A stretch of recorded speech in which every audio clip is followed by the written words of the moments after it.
ឥឡូវយើងជួនហាមប៉ុនអ្នកមីងបាទគាត់ជាអតិថិជនដែលគ្រប់គ្រងជាមួយនឹងអាហារបំពន់ក្រូចឆ្មានិងម្សៅប៉េប៉េនៅខាងបាត់ដំបង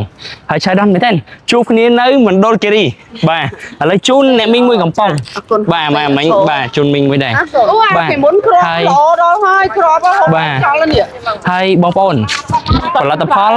លូត្រាតែមាននៅគុណភាពប្រសិទ្ធភាពប៉ັດប្រកបអញ្ចឹងបាទទើបបងប្អូនគាត់គ្រប់ស្រឡាញ់យើងហើយគាត់ហៅមកអូនអាហារប៉ុនក្រូចឆ្មាមិញគាត់តែហៅពីចង្ងាយបងប្អូន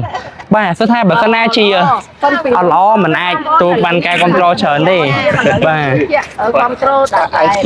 ដោយសារញ៉ាំផលនេះអូនអូនចោលហើយតាំងពីមុខឥឡូវញ៉ាំអានេះឥឡូវជាម្សៅឥឡូវពីមុនខ្ញុំមិនលឿនគាត់ថាមានអជាងប៉ុន្តែហ្នឹងជូនមកកំប៉ុងមីងសប្បាយចិត្តអត់សប្បាយចិត្ត$18បងប្អូន$18តែចង់បញ្ជាក់ជូនទៅកាន់ពុកម៉ែបងប្អូនម្ដងទៀតផលិតផលលូត្រាតែមានគុណភាពប្រសិទ្ធភាពអញ្ចឹងបាទបានបងប្អូនគាត់មកស្វាគមន៍រាក់ទាក់បាទព្រោះអីព្រោះគាត់បានប្រើហើយទទួលបានលទ្ធផលពិតបាទបើផលិតផលក្មួយអត់មានគុណភាពក៏មិនមីងមិនហៅដែរលទ្ធផលនេះបងប្អូនជួយគ្រប់គ្រងឥឡូវជូនមីងមួយទៀតហ្មងអូកូនបាទអត់ទេបងប្អូនជួយគ្រប់គ្រងដើម្បីលទ្ធផលខ្មែរយើងល្អជាងប្រទេសទី2ក្រុមហ៊ុនបាត់ដំបងខ្ញុំប្រើ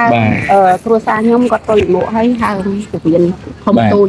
គាត់ប្រើទៅល្អបងប្អូនជឿជាក់ខ្ញុំប្រើក្រុមហ៊ុននៅផ្ទះបាត់ដំបងផ្សារបឹងឈូកតមីងជាចុងក្រោយមីងមានអីចង់5ចា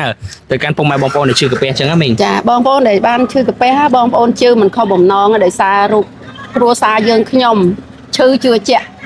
នេះតែក្រូចឆ្មានេះអត់ខុសទេបងប្អូនជឿគ្រប់គ្រងខ្មែរយើងខ្ញុំទាំងអស់គ្នាបាទអរគុណមីងបាទអរគុណ